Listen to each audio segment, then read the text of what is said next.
Managing decision makers in a spreadsheet is a recipe for lost revenue.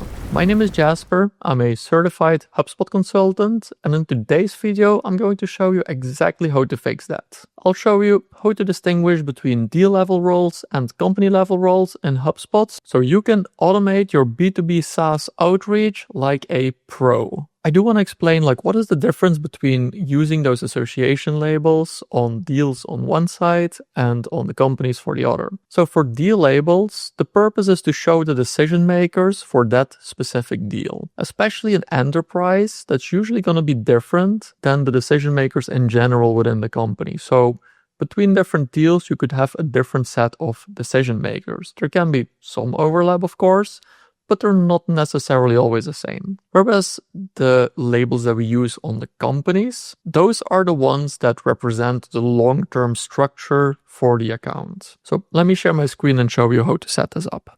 So in HubSpot, the first thing we want to do is we want to go to our data management here and then go to data model. We'll click on edit data model in the top right, and this is where we'll find our entire data model. Then we want to go to associations, and then we'll look at contacts. So here you can see we already have some labels on the deal. When I click on this, I can see we have an economic buyer, we have a champion, and we have a blocker. So we have those already in place. Now on the company, right now we only have our billing contact. So let's create some additional labels here for contacts to companies. We'll click on create association label, and we have the choice of doing a single label, which is what we're going to do right now. Or we can also use a pair of labels where, for example, you can have a manager and a contractor and have it showing up differently on each site. Now the first label we want to create here to move beyond just having a billing contact is the executive sponsor. Then we'll click on next. We can choose if we can have multiple executive sponsors for each company or if one person can be the executive sponsor for multiple companies as well. Next, you want to sign up for my newsletter, HubSpot Excellence. You'll find it down in the description, and it has all of the good stuff that doesn't make it into the YouTube videos. So make sure to sign up for that newsletter right now. I'm not going to put any limits on this, so we'll just create this label. Then we're going to do the same thing for the product admin. So we'll have our product admin here. And then the last one we're going to create is going to be our end user. Next, create. All right, so now we have our executive sponsor, our product admin, and our end users that we can associate with companies.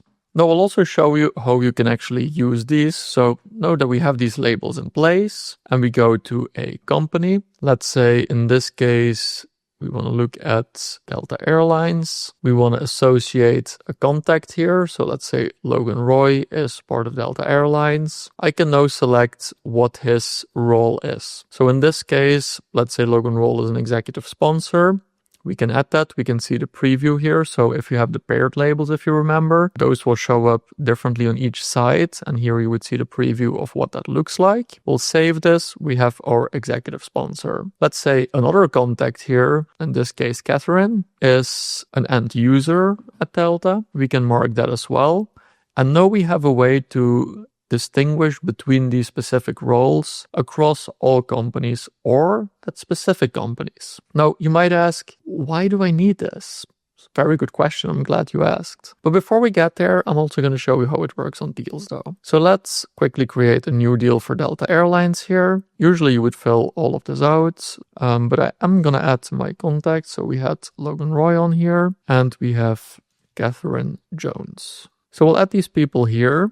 Now, if you remember, we had the executive sponsor and the end user on the company level, but for our deal, Logan is actually going to be our economic buyer, and Catherine Jones in this case is going to be our champion, but could also be that she was the blocker. She can be an end user. Maybe she's not too fond of the SaaS product that you're selling, so she could be a blocker there. So we'll create this deal. And now when we look at this deal, we can see the roles right here that Logan is the economic buyer and Catherine is the champion. So now that we have these labels in place and we're using those, how are we going to use that? Very good question. Let me show you. One example is we have our entire CRM. We have a lot of people in there. and we want to do a LinkedIn ad campaign. Now, we could do a LinkedIn ad campaign with all of the features that we have in LinkedIn for the targeting that we can do there.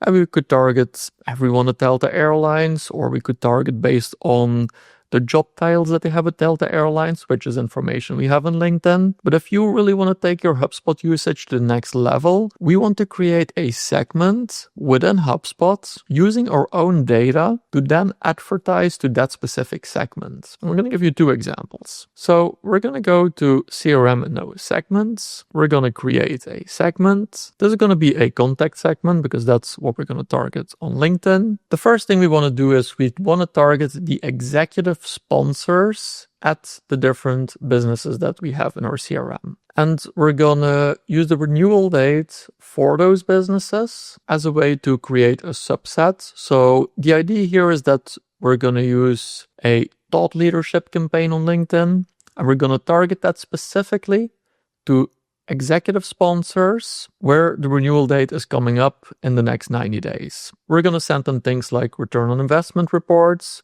or industry trends, anything that can strengthen our position, the position of our business at that company. So we basically want to make that renewal conversation a yes before the conversation even starts. So to do that, we're going to click on Add Filter. We're going to go to Companies. And since we're going for all companies, you can do something like record ID is known, since each company in your system definitely has a record ID. Here you can see contact is associated to any company. This is something we want to change to executive sponsor. And then we can name our list something like executive sponsors renewing in the next 90 days. So actually, since we need the renewing next 90 days, we can just look at the renewal date here and we'll say it's less than 90 days from now. You want to make sure that your data set is big enough because, for example, to use a targeted list like this,